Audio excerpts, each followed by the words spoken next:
Hi everyone, karibuni sana to yet another episode of Know the Therapist. My name is Jennifer and I'm a counseling psychologist. Today I'm very excited. My guest is Ingrid and she should be here in the next couple of minutes or seconds. So we'll be starting in a few minutes.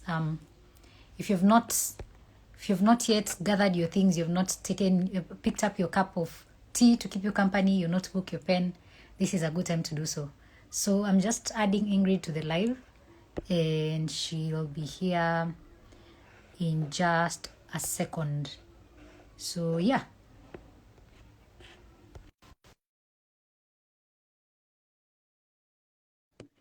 And then we'll get started with the story. I hope you guys are doing well and that you've had a wonderful day, wonderful week so far. I hope it is all looking good on your end. Invite a friend to join the live. Yeah, and it will be fun to have everyone here.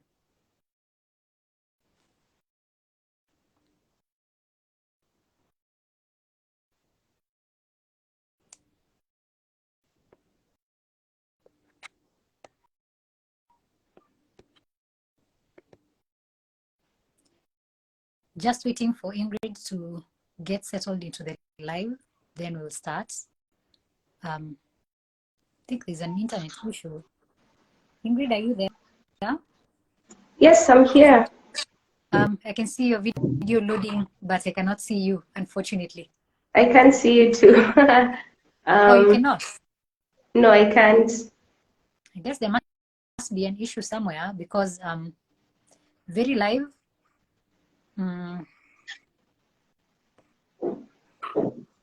Your video is just loading. There? The video is just loading on your end. I can see a blank screen and then the video is just loading. I guess there's have you checked your network connection? Could it be a network issue? Oh, there you are. There you are. Yes. Hi. Fantastic. Hi, how are you, Ingrid? Good. I can see you. You still cannot see me?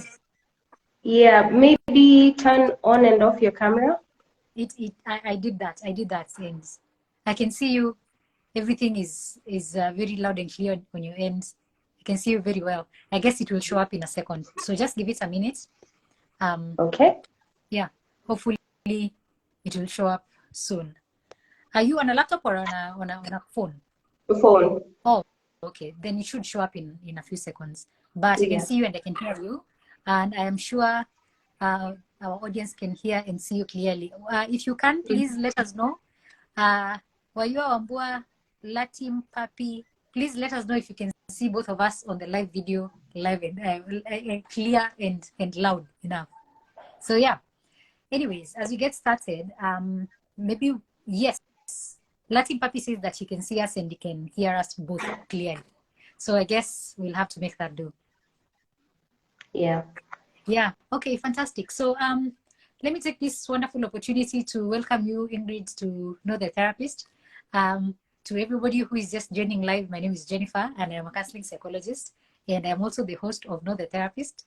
Yeah, and I get to invite wonderful mental health professionals to come on the show and speak about the kind of work they do, how they do it and why. And today we are graced with the presence of one wonderful in organizational psychologist, Ingrid, and she'll be telling us a bit more about herself and the kind of work she does. So settle in, invite a friend, send this link to your Instagram story so that other people can see and join and we can all have a wonderful time. So Ingrid, karibu sana. Maybe this is a good time to introduce yourself to us and tell us how your day and your week has been. Thank you, Jennifer. And it's such a pleasure and an honor to be here. Thank you for your invite. I'm quite humbled. My day has been okay. My week has been busy. I think January started off quite busy for me. Oh, wow. But all in all, I enjoy it because it's things I love doing. So I don't really consider it work. I don't consider it too stressful. Oh, okay. But yes, I've had a good day. I've had a good week. So as you've heard, my name is Ingrid Cherotich Opira, and I'm a industrial and organizational psychologist and a counseling psychologist. So I've merged quite a number of things, and I hope we could delve deeper into it during this session. Yeah, I'm very curious how you so many things in one plate. Like, how did you end up having all those things together under one roof? Exactly, one roof. So growing up, I kept having this idea of having a hospital for employees. That's what I kept telling my mom, my dad. I'd say, I want to have a hospital for employees where companies just come to me and I solve their problems. I give them medicine and they go back to doing their work. So in this journey of getting to where I am right now, it started from, just understanding who I am and what I love doing, my interests and what I'm aligned to. So I began with a degree in industrial psychology, which is just the science of understanding human behavior at the workplace. And once you understand that human behavior, you're able to increase, performance. You're able to reduce stress at the workplace. You're just able to have a proper working environment. So after my bachelor's, I decided to get into physical therapy. Two reasons. One, because I felt there was still a need that I hadn't really solved. Something was still itching me that, Ingrid, you haven't done everything. You haven't done what you're meant to do. So I got into physical therapy. Another reason is because industrial psychology in Kenya is still very new. I looked for work after my graduation.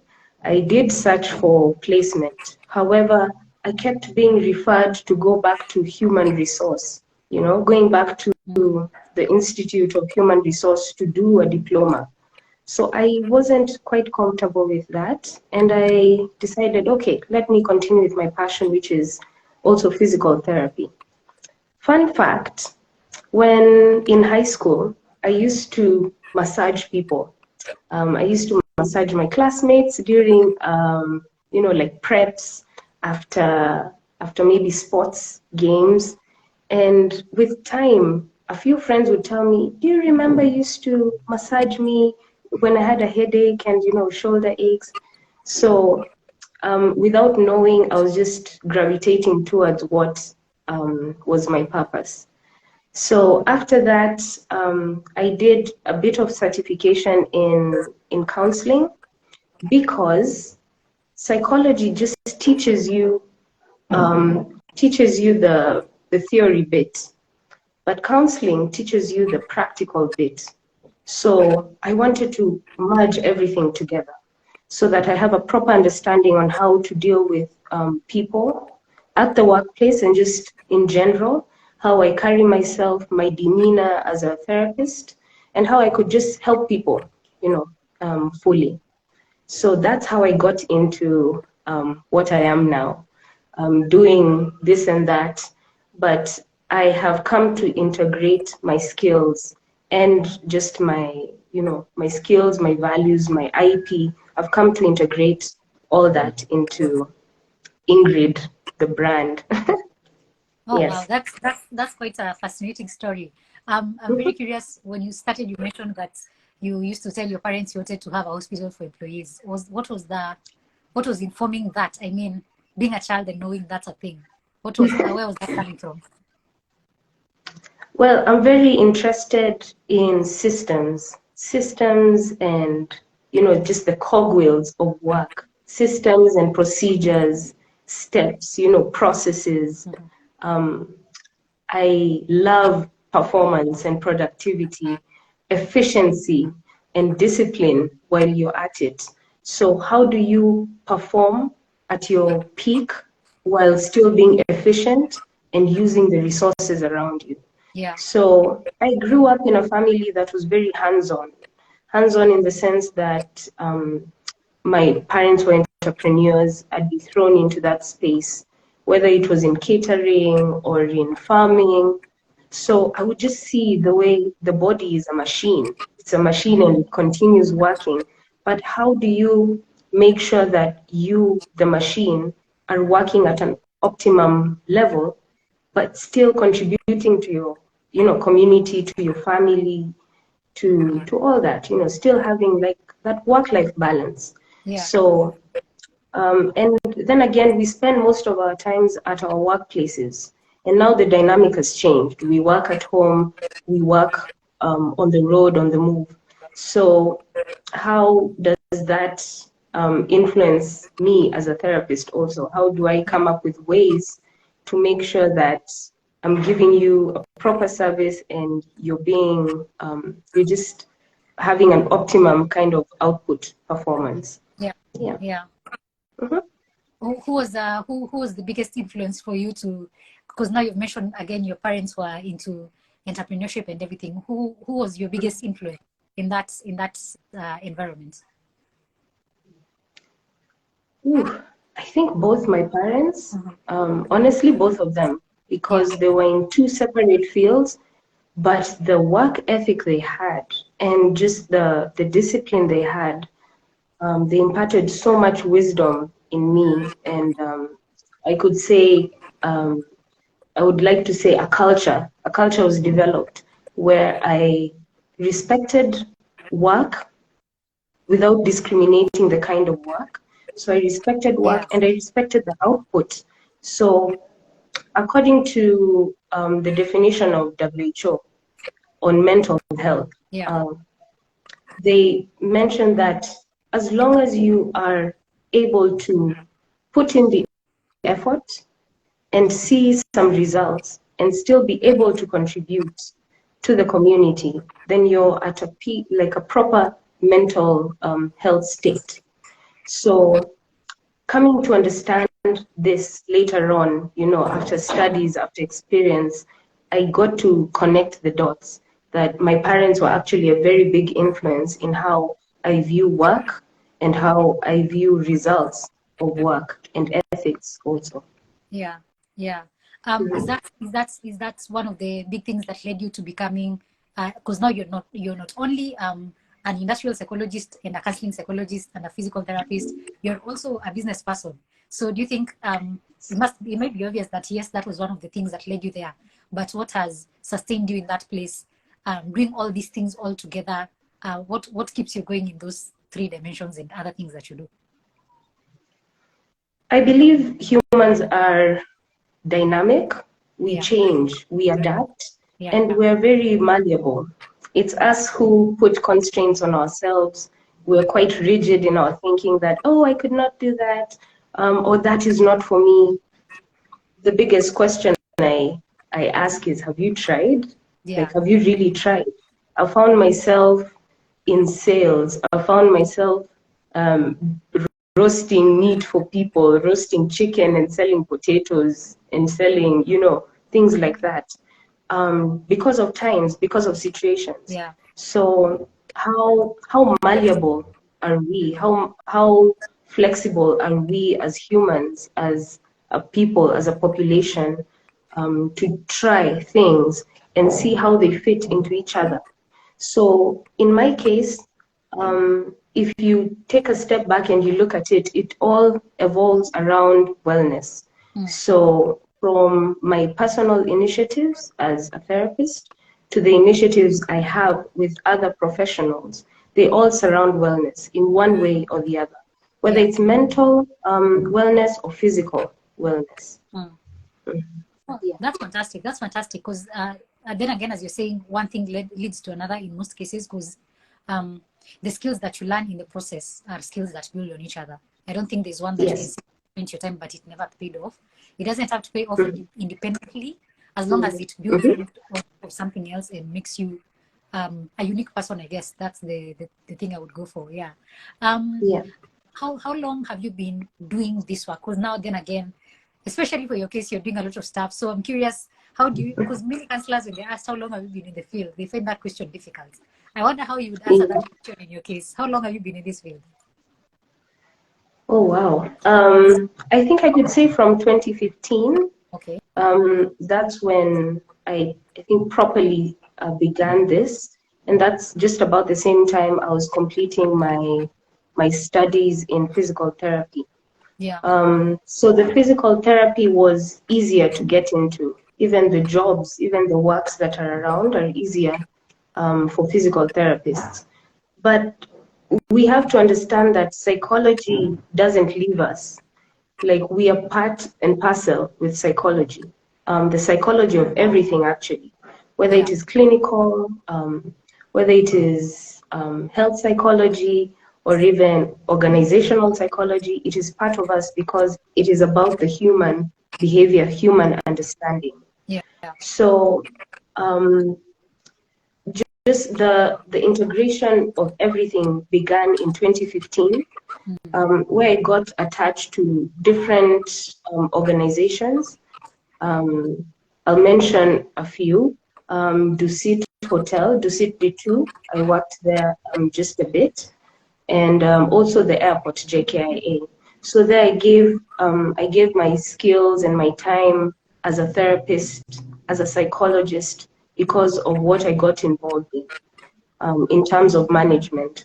So I strategically placed myself in a position where I could give that give my skills.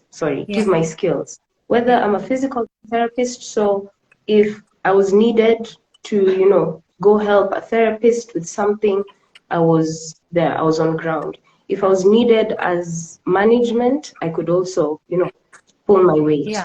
So I initially started everything in 2015.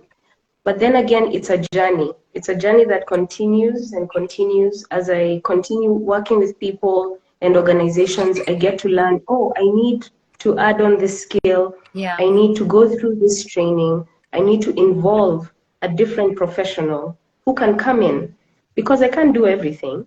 Yeah. So I also know where to draw the line and say, I'm not the best for this.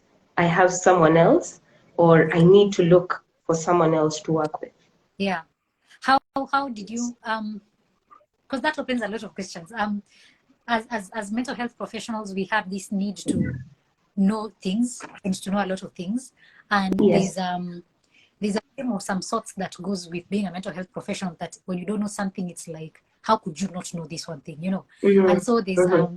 all these things that go on in the field, where there's continuous professional development. You're always taking a class and you're always taking another class. There's the shame of referring a client when you can't do something, because you're thinking, I should know that thing. How come I don't know it now? I have to refer. They will think I am incompetent. The client and the other therapists will think I'm incompetent. How do you manage to shut down that kind of talk in your own mind, if you've experienced it, of course? And how do you manage to make sure that you don't keep chasing a goal that will never be completely achieved, like continuous professional development? You can't continually be getting new things to learn constantly. At some point, someone gets to a point where they're like, okay, I think I have amassed enough knowledge to carry out this for X amount of time. So how do you do that entire thing? I don't know if there's a question in there, but just react to that. Please react to that. No, there's a question. It's a very loaded question. Yeah.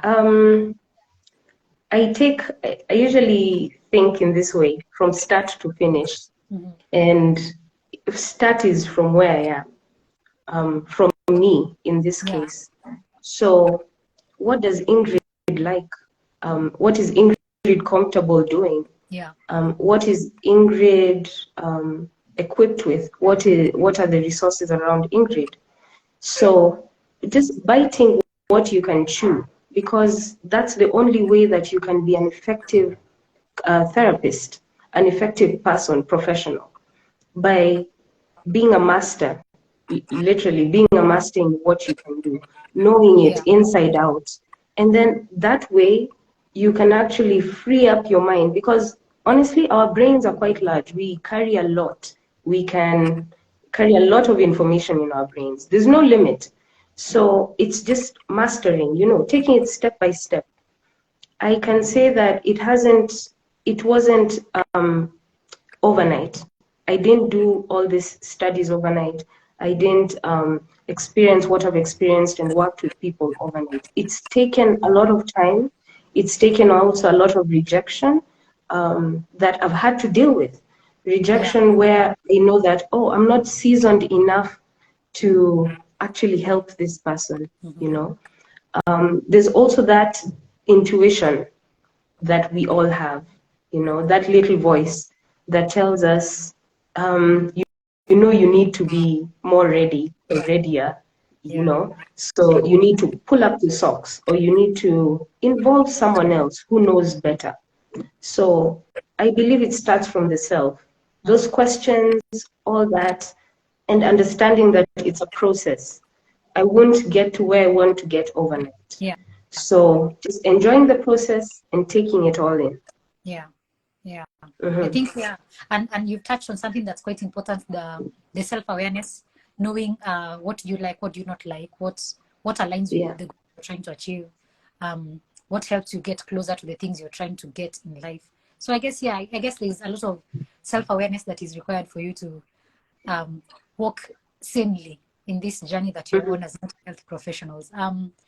For you, when you were in school, when you were doing your degree in industrial psychology, and even eventually when you did the counseling and the physical therapy, what was something that you learned about yourself that was very surprising? I know as when we're in these classes, we get so many revelations about ourselves.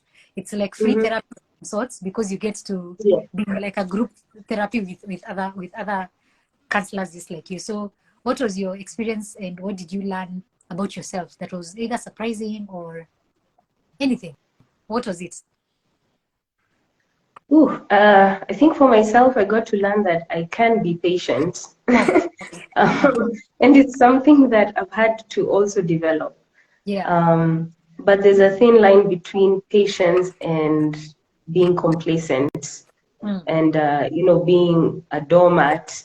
So it goes back to self-awareness. You should know your strengths. You should know what you would like to get involved in. So I have come to learn that I have a lot of patience and understanding, because I give people the benefit of the doubt. I always give people a second chance, you know, because I mean, there's so many factors that affect us. If I'm affected by things, so how is another individual who actually doesn't even understand the concept of self-awareness, you know, or the concept of the self? So I need to be the bigger person. I need to feel that I have a duty to do by understanding and by helping. And also, I think just one more thing, that people are very dynamic. Again, things are changing daily. I'm changing. My neighbor is changing. My family, my friends are changing. Systems at the workplace are changing daily. So if systems are changing, how is it that we still stay stuck at where we are? So coming up with different solutions, different ways of therapy, different approaches to therapy. That's what I've understood, that we need to be flexible and malleable. I agree with you a lot on that. Rigidity, intolerance, they can really be the contributors to separatedness, especially among humans, because we tend to think in the form of other, and we tend to group people into them and us, and it is in understanding that we are basically the same person, we are basically the same human beings going through basically similar things, relatively similar things, and it requires a lot of understanding and compassion for the self and for others. I think that's an important lesson for us to carry within ourselves. So in the time that you've been working since 2015, what kind of clients do you work with? What kind of mental health services do you provide? Tell us a bit about maybe even your organization. What organization are you involved in, and what kind of work do you do in that organization? Okay. So I've been fortunate enough to get involved as an employee. I've been employed before, and also as an entrepreneur. So I have an array, like I have a wide array of clients. In terms of demographics, I would say ages 18 to 65. If I'm to be specific, for the initiatives that we do as the professionals, we have a collective of professionals that I'll talk about. So the ages we work with are between 18 and 35. That is the youth. And then for the corporates, it's just from, as long as you're employed, whether 22, 23, from interns up to retirement, so 65. So I have worked with schools, schools like CITAM, the schools that are attached to CITAM. I've worked with just spas in general, spas in terms of the wellness space. I know it's seen as luxury, but it's a need. This, body therapies and body treatments. I've also worked with foundations. Just recently we had like a corporate wellness session with KCEP. KCEP is Kenya Cereals program, enhancement program. So that's government and NGO based. So I have an array of clients. We deal with corporate wellness. So we could attack it in different ways. We could attack it in terms of team building, and that is what people are used to, the activities, the training, the talks. We could also just use the angle of health checks, where we would come and station ourselves in your company space, company office, and have basic health checks, like the BP and BMI, that's height and weight, and all that. So what we're hoping to achieve is have that umbrella that I talked about of corporate wellness, where we come in and offer solutions from start to finish for the employee, for the groups in the organization, because organizations are just not one person. It's a collective. So if we can help this one individual, this one employee, we're certain to help the whole, the whole group. So we've dealt with people who go through anxiety, depression. There's a lot of issues, many issues in work-life balance, and that now brings issues, it brings psychosomatic issues, for lack of a better word. So what we're hoping to actually have is just a 360-degree kind of service provision. Yes. Yeah, I think that's a good goal. I mean, I keep saying that, as you said, even in the beginning, we spend a lot of time at our workplaces, and people keep forgetting that it's all life. It's all life. It is in one. It's life. Like, you can't divide it and say this is my work life and this is my home life. Yes. They both interact because you're just one you. And when you I believe when we tackle issues at the workplace, we don't just help the organization, we help people at their homes.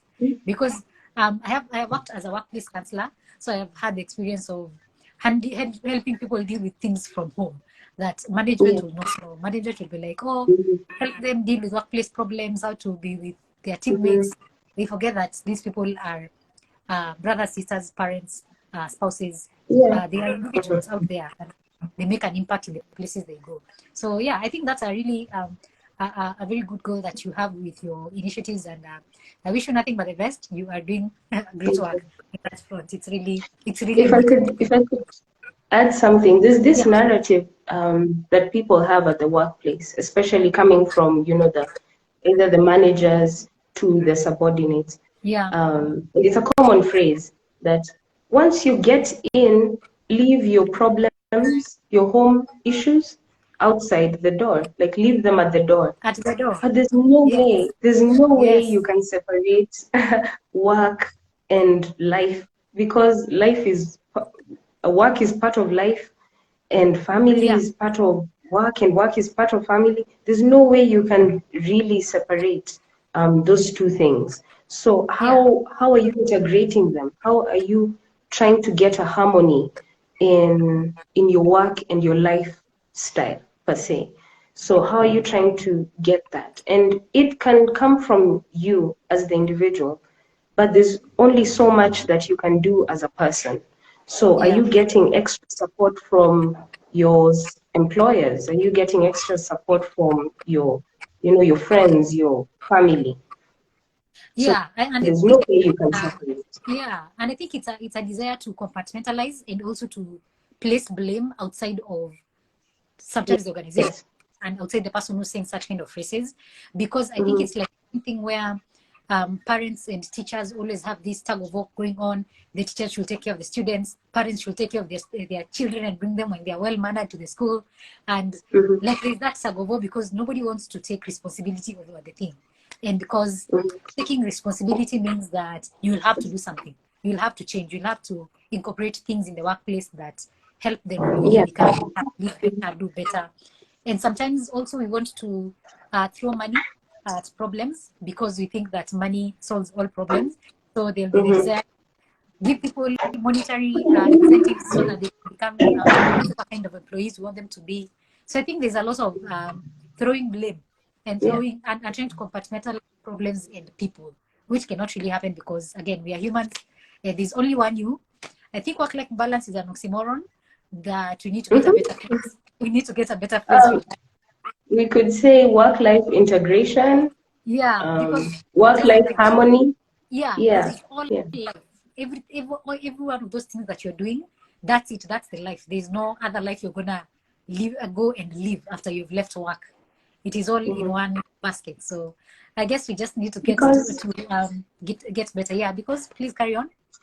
take for example just what we've gone through um, as a society, as a whole world with Yeah, yeah, COVID-19, and people now working from home, having the hybrid kind of system. Others have reported back to work, others are still working from home. They have that flexibility. So at what point are you to, dress up in a tie and, dress suit and everything just to have a meeting?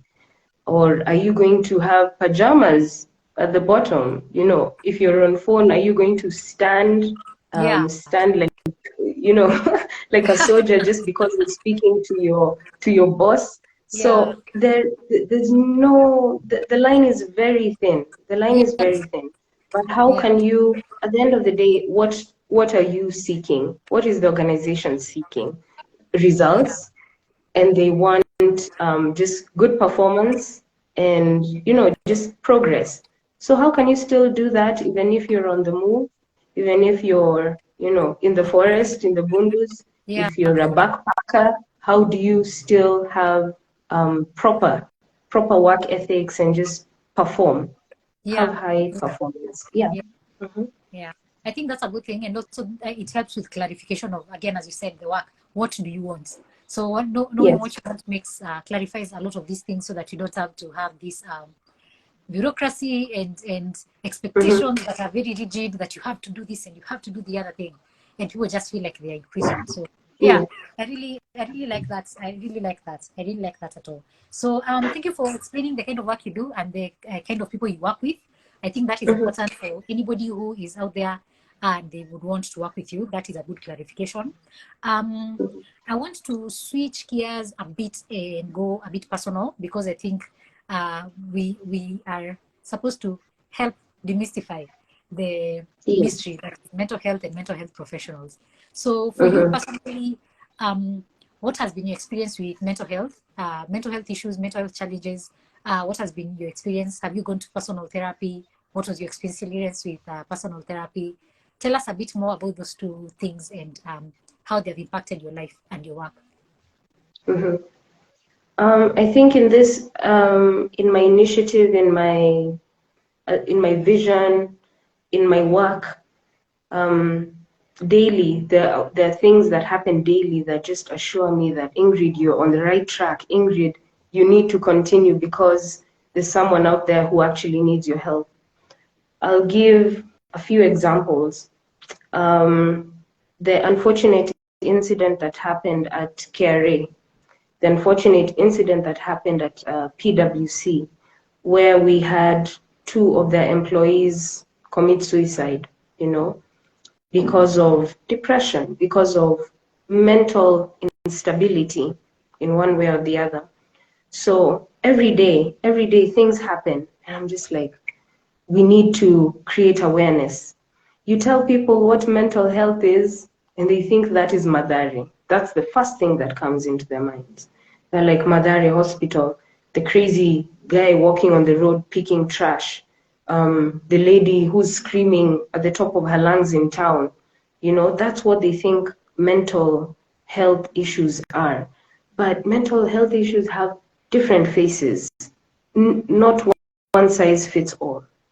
So personally, I've had a few occurrences with mental health issues, people around me. Two who committed suicide, unfortunately. One was a friend, the other an uncle. And then my grandfather who had Alzheimer's. Alzheimer's is more of the clinical aspect of psychology. You see, it's about the chemical imbalance and, you know, hormonal imbalance that eventually affects your bodily systems, and they start shutting down. You know, you're not doing things as normal as expected by society. So those are the two, actually three. Those are the three experiences that I've had with mental health. But now on a personal level, I would say loss of a parent, which is, I think, it's one of the greatest losses, in my opinion. One of the initiatives I have was influenced by this loss, and this happened in 2018, 2019. This is just immediately after losing my parent, and I was trying to figure out, how do I get back into the society? How do I become a functioning adult, one who gives back and contributes, and also get something in my pocket? You know, how do I go back to making a living? Because I took a year out of work, a sabbatical leave, to be the caregiver, you know, to my ailing parent. So this took a toll on me. The fact that I was disconnected from the society for a whole year, I didn't know anything about, you know, just things going on, the workspaces, how the CVs were, you know, being written after a whole year. I wasn't up to date with things. So one of the initiatives I started was influenced by this loss. So it helped me in a way I can't describe, because I put myself wholly in this initiative. I poured my heart out, I did research, I switched up.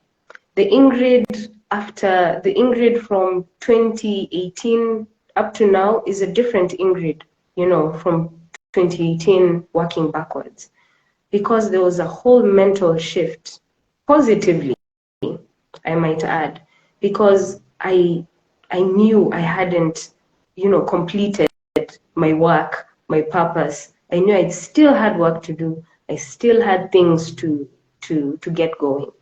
So I took it positively.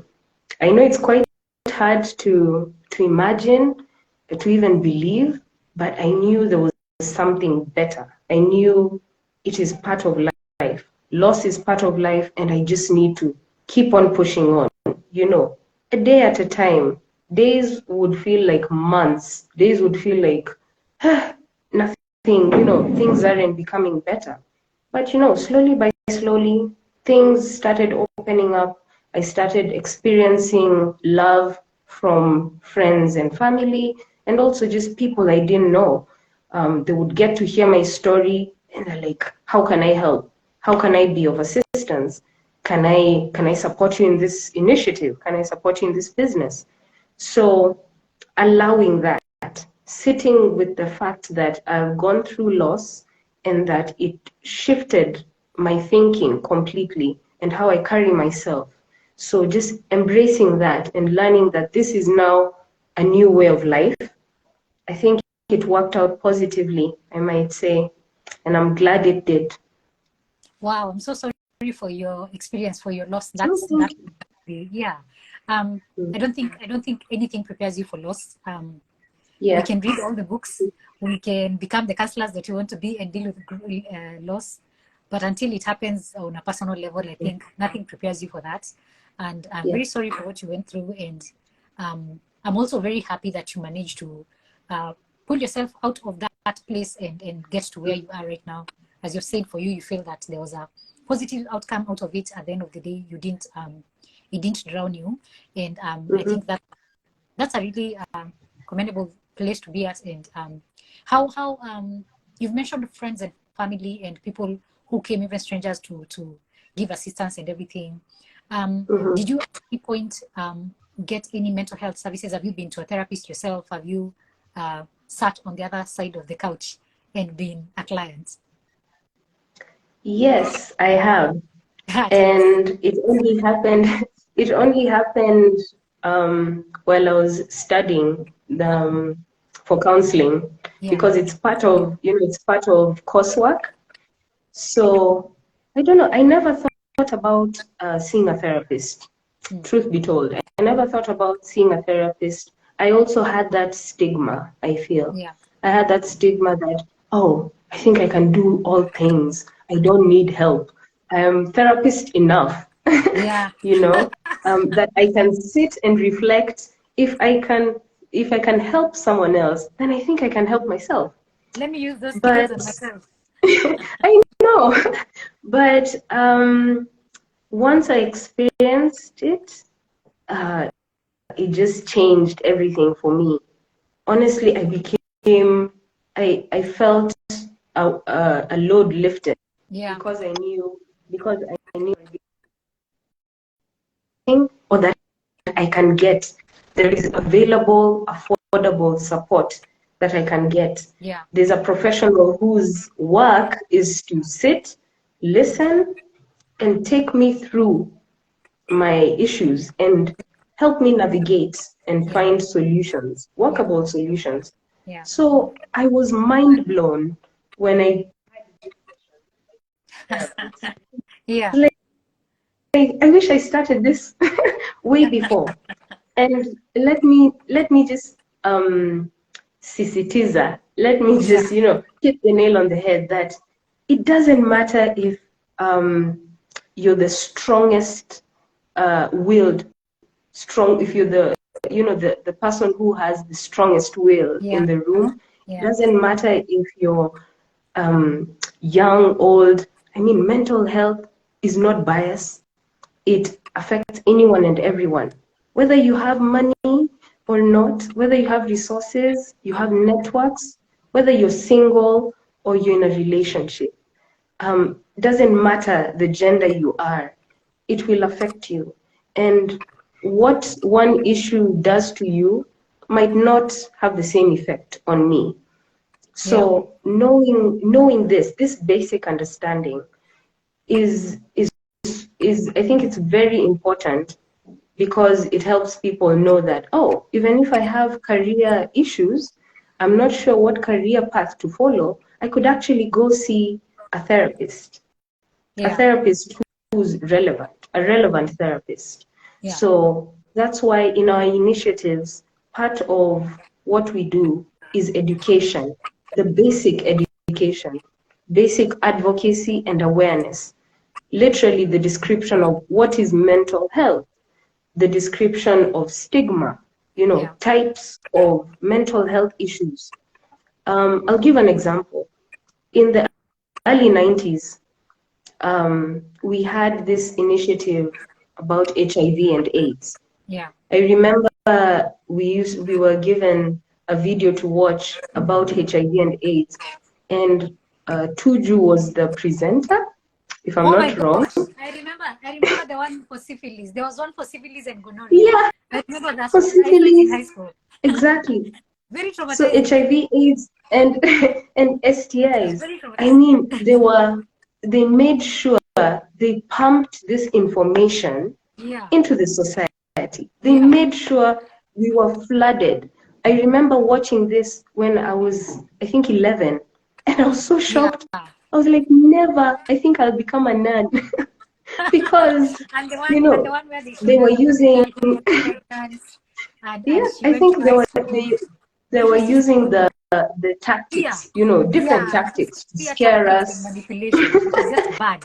Exactly, That exactly. was just bad. So, but guess what, Jennifer? It actually worked. Like No, with it worked. time, it worked. And it took a long time. It took a lot of patience. It took a lot of empathy from the people who are pushing these policies, Yeah, pushing this education, pushing awareness to the point now we have VCT clinics. yeah, You could go in, you get your free testing, free counseling because of that health aspect. yeah, So I am hoping the strides we are making as mental health um, practitioners and professionals are leading up to that. In whatever I am doing, I know it's just pushing. It's for that generation to come, so that they're able to understand what mental health is, embrace it, and now figure out how to navigate with it in the because it's all around us. yeah, yeah. Mm. And I think even looking at the world as it is, even with all those initiatives, especially about HIV, there's still a bit of Yes. stigma attached to HIV, and these campaigns started way back. So I Yes. think this is something to tell us, even as mental health professionals, that we cannot lose hope just because the process seems to be taking long. Because if we can Yeah. look at HIV, which has taken so long, and there's still stigma, but the awareness is becoming more and more. I think I saw a clip on Twitter the other day. A guy was taking his ARVs at the supermarket. He bought water and took his ARVs standing at the supermarket queue. And he put this video on Twitter. I don't know if it was for clout or whatever, but guys were like, good job, champion, for taking your meds. Like, Yeah. as much as anybody might say, oh, whatever, it's HIV, we all know that you have to take your medications, and there's nothing wrong with you taking your medications. And even when you go to the clinics, there's the adherence counselors who help you understand why you need to take your medications and why you need to take them at the right time, all these things. And slowly by slowly, we are eliminating that shame, that stigma, that Yeah. judgment, and we're getting there Discrimination. one step at a time. Yeah. So I believe we are getting somewhere. And maybe any counselor listening, please don't lose hope in the work that you're doing. It takes time, but it is worth it. It is worth it at the very end. So yeah, thank you very much for sharing that experience, Ingrid. I really, really appreciate it, because again, as I said, we have to demystify this thing and Yes. stop thinking that mental health professionals are perfect and they never go through things. Please, we go through things. Please, we go through A things. lot. So yeah, before we proceed, let me take this chance to say hi to some of the people who are on the live, who have come to listen. We have Wayua Wambua. Hi, Wayua. She's one of my friends, very wonderful clinical psychologist. We have Latim Papi. We have Latin Papi. We have Henry Odhiambo, Sam K. Minor. We have David Jordan, and we have Barbados Steve. We have Marianne Waruguru, Bunche, Jones Apparel Kenya. Thank you for being here. Viola, thank you. Elaine Koskei, Sheke Ann, and Jackson Obags, and Kababy, and Shilton Okoth. Thank you so much, guys, for being in the live. We really, really appreciate your presence. And I think our guest has fallen off for a second, probably a network issue. So hang tight, do not leave. She is going to be joining in just a second. So let's give her a second to just get back on. It's probably a network issue. Otherwise, thank you so much for coming through. If you have any questions, I really appreciate if you send them through. Sorry. No worries. I was just letting the audience know that sometimes these things happen. It's not a live video, it's a technical challenge. So Yeah. you are in good company.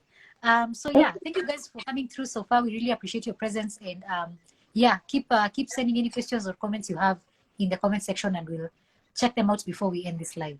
So yeah, thank you, Ingrid, for sharing that experience and for being so open and being honest with your experience. I really, really appreciate it. So I am very curious about, okay, you do a lot of stuff, you do a lot of work, you have a lot of things going on in your life from everything that you've mentioned. And I'm curious, how do you, let me not call it survive. How do you thrive? How do you take care of yourself? How do you stay afloat? How do you stay sane? How do you run a business and be a therapist and do these other initiatives and be a sister and a daughter? And I don't know if you're married, a partner, you know, if you're a parent. How do you do all these things in one under the umbrella that is Ingrid? How does this all happen? Again, I'll say self-awareness. That's the word you used. Just knowing who I am, and also knowing that the extent of work that I could take on. So I have, as I mentioned, I like systems that work. So in terms of entrepreneurship, you know, involving people that I can work with, so that I don't have to necessarily be there doing the running or doing the paperwork or the accounting, you know. So having people who could take care of that. Also working with other professionals. Now when we come into the therapy bit, working with professionals, I mean, it's a multidisciplinary industry. There's no way that I could work with one client and then find that, oh, I can't help this client properly and then leave it there. I need to develop my networks. So I've been slowly developing a network of professionals that I can work with. These professionals range from nurses to nutritionists to trainers, you know, trainers who can impart this knowledge. Where I can speak to people, I have people, and also just like clinical psychologists, physical therapists. These are people who tie into the bigger picture, tie into that umbrella that I was talking about. And then, so that is for the work bit. For my self-care, I enjoy resting and silence. So you'll find me indoors, no music, no noise, no TV, you know, just in my thoughts. I also enjoy writing. People say journaling, like they have journals. But as Ingrid, I know myself, I would rather keep all my personal things in here. But write down my vision, write down my strategies, you know, like solutions, like how do I solve this problem? How do I make sure that my audience understands me properly? Do I put in jokes? You know, so I'll write that down. Do I give a personal story? So just then again, stepping back and saying, what does Ingrid like? What is Ingrid comfortable with? How much can I take on? It's not easy balancing because, you know, you're pulled here, you want to start a family. We're yet to start families, but you want to start a family, you're trying to, you know, so I also go through that work-life integration crisis. You know, the time that I want to sleep, I'm being called, where are you? Let's go have dinner, let's go have lunch, let's go dance. I'm like, I'm too tired. So starting with me first. This is, don't really want to dance, it's fine. It's fine if you don't want to go meet your friends. It's okay. Take a nap. Eat good food. Surround yourself with positive people. You know, I love the fact that I'm very close to my siblings. We're very close. I love it. You know, it's a great support system. With my dad, it's amazing, you know, even if we don't talk every day, you know, you have someone you can talk to, people you can, you know, it's a cushion at the end of the day. So having a good support system, those who understand who you are and what you're about, that is very crucial. And then nature, I take walks, I take long walks, 11-kilometer walks. You know, I just walk and, you know, just living in the moment, you know. It's unfortunate that most people in the society do things because of others. Like you dress up or you get involved in something because you think other people are looking at you. But really, if you think about it, everyone is just focused on bettering themselves. That's what people are focused on. So if we can change our mindset, shift our mindset to also just focusing on us, oh wow, you'll just see the progress and the, just so much. I don't know. Yeah. So that's how my self-care is. Yeah, I think that's very important. Something that you mentioned that I love when it's always mentioned is the support system, because I think there's a way that as a people you've suddenly become, it's not sudden, it's been gradual. We have gradually become very individualized, and it's everybody on their own hustle. You make money, go there, constant working, never sleep, or sleep when you can't. There are all these narratives that are very damaging, and we keep forgetting that we are humans, we are not robots.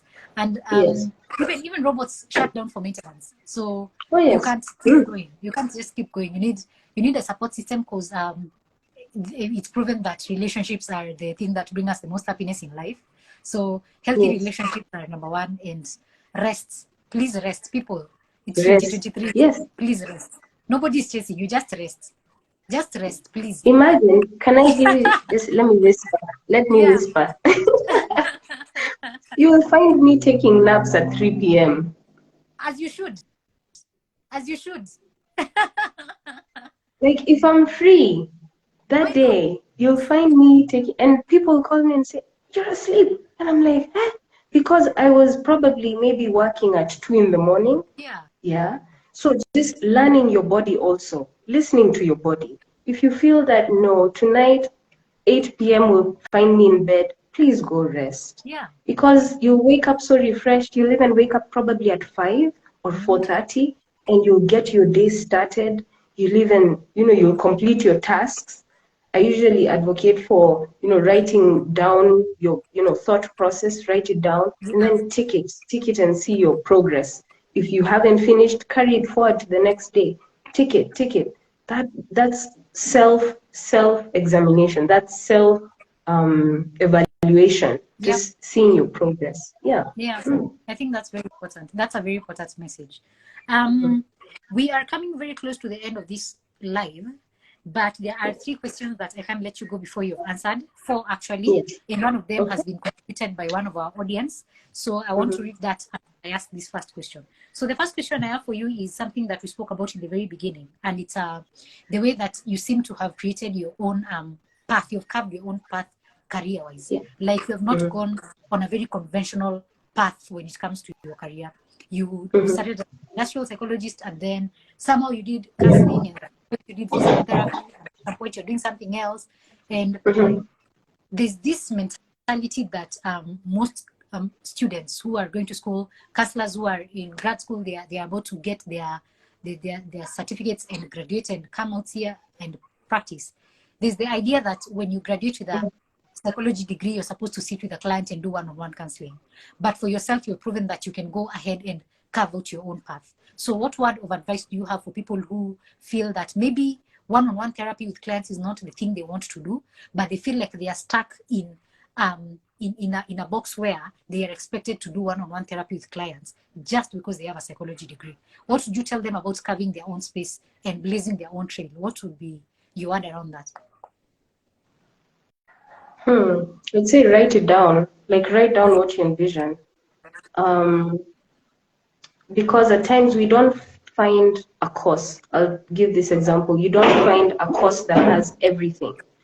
That it won't complete you. You need to pick this from here, maybe a vocational skill from there. So I think just write what you envision. I think it just starts from there, knowing who you are. So write what you envision and then branch it out. You know how we used to do probability in math? Like the main, and then you branch it out, and then this branches out again, that way. So if you work backwards and say, hey, I need this so that I'm that kind of person, that way you're going to know, okay, so I need to do first aid. I need to go to St. John's, or I need to go to Red Cross and do first aid because I do want to work in this kind of way. And then again, let's avoid self-sabotage and limited thinking. I usually say, if you notice something is wrong, if you notice there's a need there, and you're not part of the solution, you're not giving out a solution, no matter how small, you might even just say, I know someone who can help. That is already giving a solution. Or you just agree and say, that is something we need to do. If you don't do that, then you're part of the problem, because you're not solving it. You're not helping solve it. Even in terms of awareness, I work with people who didn't even go to psychology school or counseling.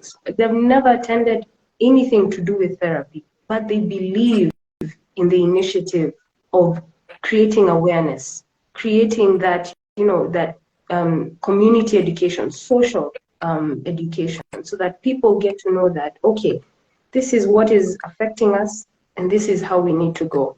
Because many a times issues affect us, but we're not the professionals.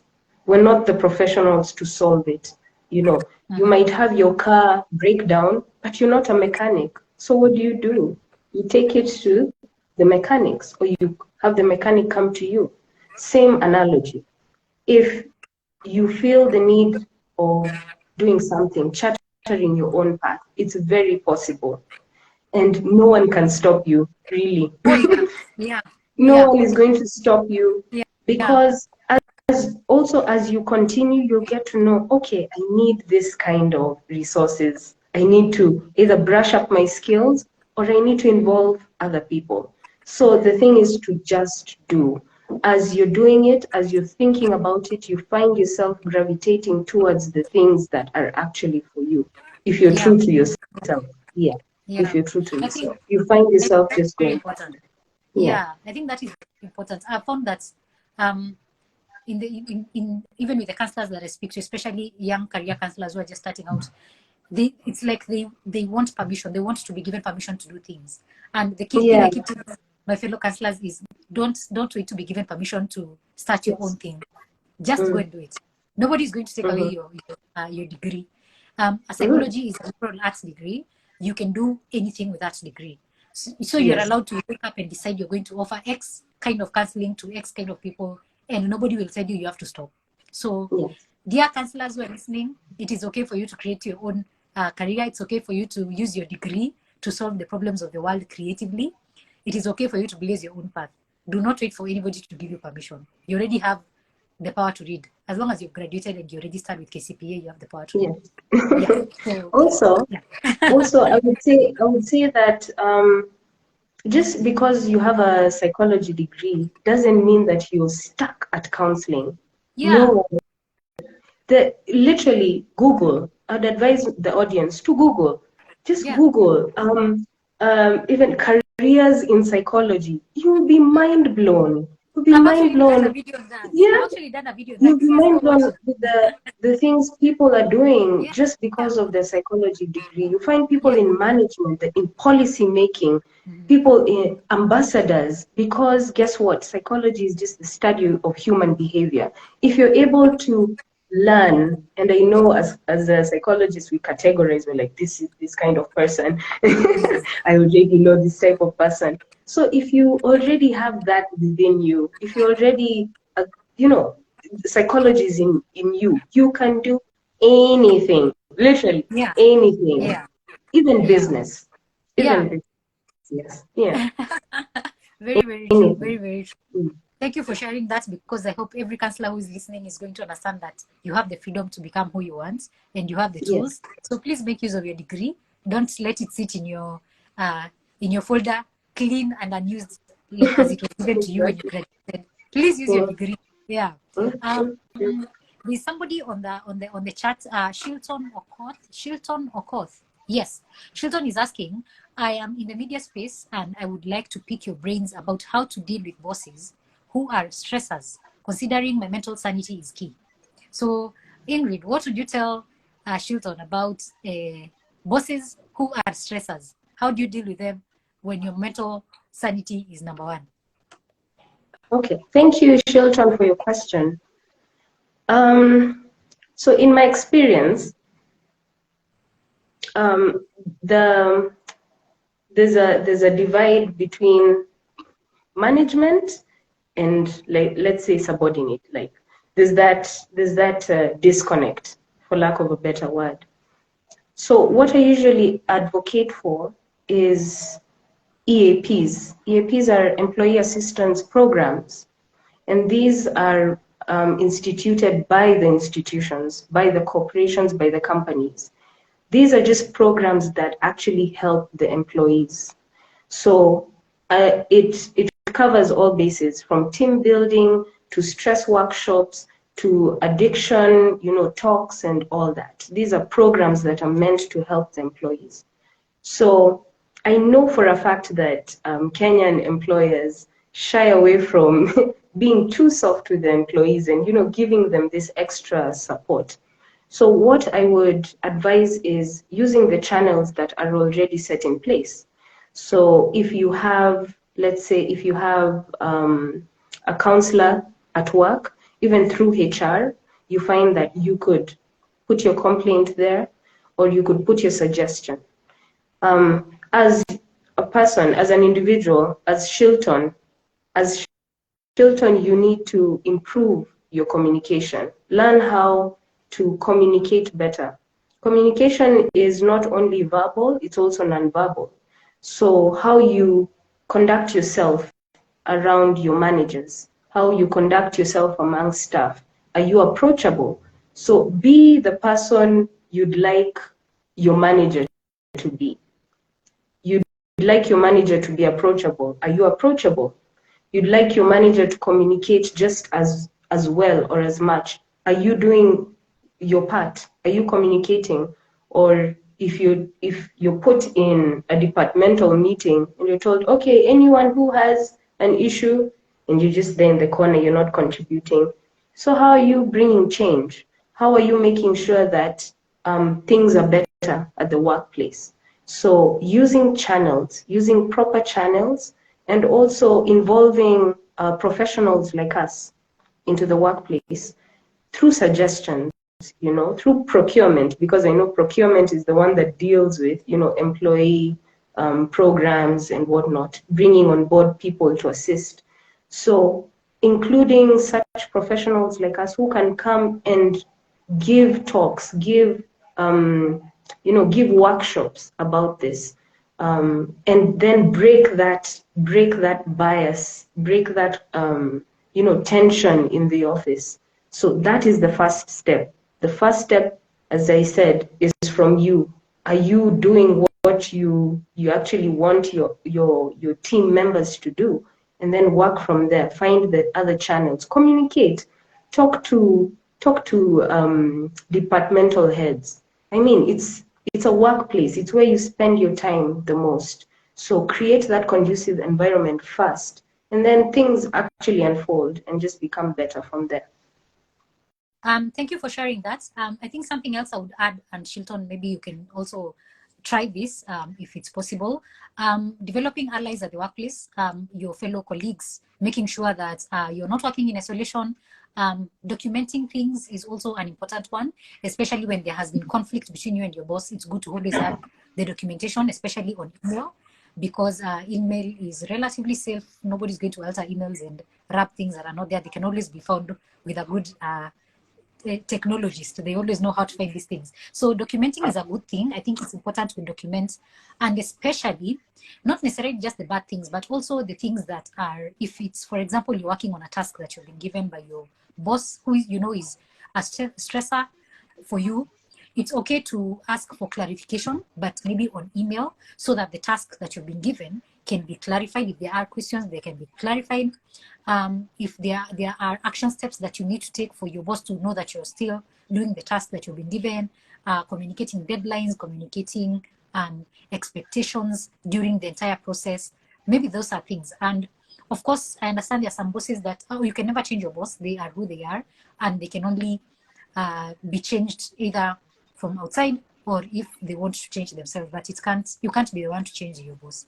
So maybe documenting is important to make sure that you guys are not always conflicting, and making sure you have allies, and being aware that if this is the nature of your boss and you know that this is what they always do, it's okay for you to have allies at the workplace, to know that there are people who would support you if something came up, so that you don't feel like you're so isolated and like you're working on your own. I think that's an important aspect of it all. So maybe consider that. And yeah, as Ingrid mentioned, if you have a HR department that cares,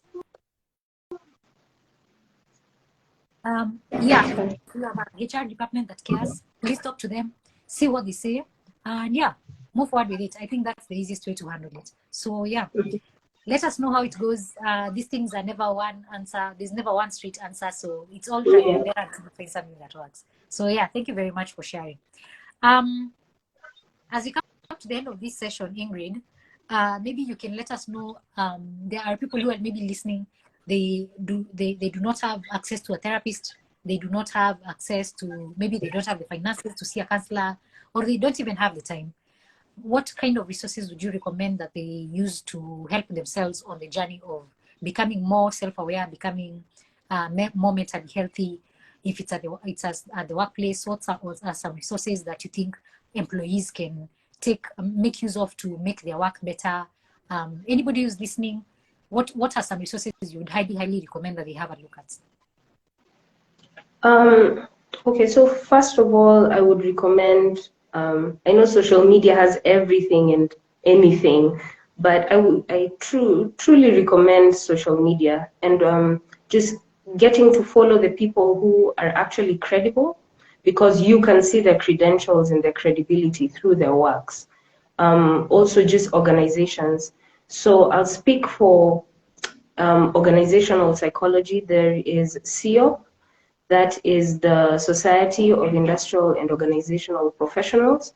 That gives, I think, a whole overview, and their initiatives also are fully immersed in workplace behavior and workplace just performance and all that.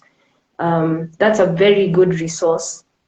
Also, just as I said, professionals, the professionals we have even in the country, especially Infinity Wellness Center, that has a directory of professionals, and I'm so amazed with this. And also me, by following me on my social media, that's therapist.ingrid, we have initiatives coming up. We have activities lined up and events that are lined up, and just information that will begin or will continue dispensing on our social media pages. So as long as they're up to date, or they're just they have me on their on their the follower list, they're going to get to know just the information, how mental health therapists are moving, also the strides that we're trying to take. I'm a very big believer in policies, so I've been keeping abreast with the advocacy that is happening in Parliament. It's very good that the mental health bill was passed last year by the former president Uhuru Kenyatta. So that is good strides. Those are positive strides. They're even building a hospital, a center in Kajiado for mental health. So those are positive strides. They're also in Parliament, there's a debate. They're trying to have people who have been diagnosed with mental health issues as part of PWDs, people living with disabilities. So you see that affects us, the society, in so many ways, in many ways. That's how we're going to get to know the types of mental health issues that are going on, who falls where, and what kind of help they can get. So just stay on my page. That's what I would say. Keep on my page, and also Infinity Wellness Center page, because this is where it's at. Yeah, this is where it's at. Yeah, thank you so much. Thank you so much for that. We really appreciate that. And trusting that people will get more information. Always just know that there's always information, and some of these resources, especially the Society of Industrial and Organizational Psychologists, I think that's a very good resource for people who are curious about the profession, people who are curious about the things that go on in that profession and everything. So yeah, have a look at that. Always come back to Infinity and meet your therapist before you book your session to have a feel of who they are and the kind of work that they do. So I think that's an important thing to always do. So, sorry. yes, please. Sorry. Also, just I could also mention the school that I was in, Amani Counseling Center. I feel that they're very accommodating. They accommodate people very well. They have resources. The therapists are seasoned. These are seasoned therapists that you'll find who have done a vast number of things. They have vast experiences. So I feel if it is a physical place like a school or someone needs to go in for therapy, they could just walk in and get assistance.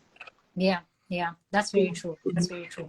As usual, in the description box of this video, I'm going to put all those things that we've mentioned, and I'm going to add anything that I may have that has not been mentioned here, so that you know also that there are free resources as well. They are not all paid resources. There are some free resources, and they are easily available, especially if you're in Nairobi.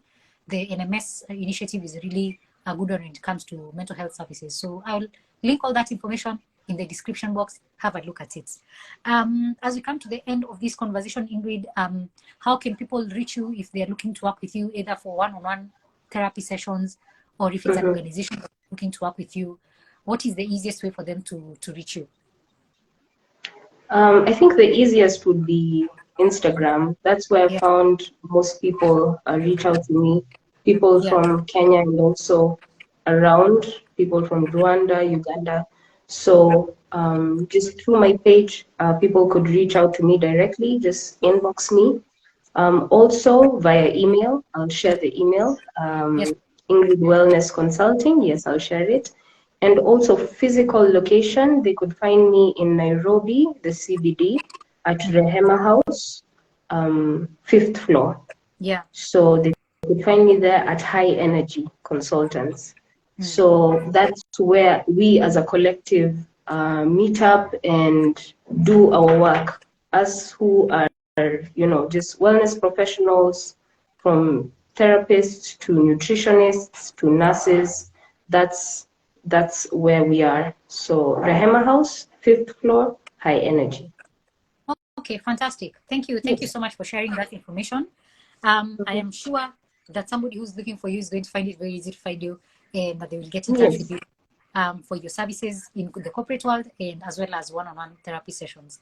So as we come to the end of this live session, it's been really fantastic. I've gotten to know you. I've gotten to know a bit of your work. I've gotten to know you've been able to answer my questions from the very beginning, which are, who is this mental health professional, what do they do, and how do they do it, which is the whole goal of Know the Therapist. So thank you very much for being honest, for being open, being welcoming. You've welcomed us into your personal life, and we don't take that for granted. Yeah, so thank you very much for doing that. I don't know if you have any parting shot that you would like to tell Kenyans, employees, employers, people out there about mental health and psychology and all these things, so that they know that these things exist and these things have solutions. What is your parting shot? My parting shot would be true to yourself. Yeah. Just know who you are, and from there you'll figure things out. Yeah. Because as I said, humans are dynamic. Today you wake up this way, tomorrow you wake up feeling this kind of way. But as long as you're true to yourself, you'll just fall into the right place. You'll fall in the right place. Yes. That's very true. That's very true. Thank you very much. We are coming to the end of this session. Thank you to everybody who has stuck with us from the very beginning. We started at 7. We are almost at 8:20, and this has been a fantastic hour plus. And really enjoyed your company, Ingrid, and I wish you nothing but the best in your initiatives. And thank you for honoring our invitation to come to the live show. We really, really appreciate your time. Guys, next week we'll be back here with another guest, another mental health professional, so that they can tell us the kind of work they do. And I will look forward to seeing you then. Tell a friend, follow us, and do all those things that people do on social media to make sure that you are always on the know when it comes to the kind of work that you're doing over here. So thank you, Ingrid, and thank you, audience. Thank you. I will see you next week, and have a lovely week. Till next week, Wednesday. Bye-bye. Thank you for having me. Bye. Bye.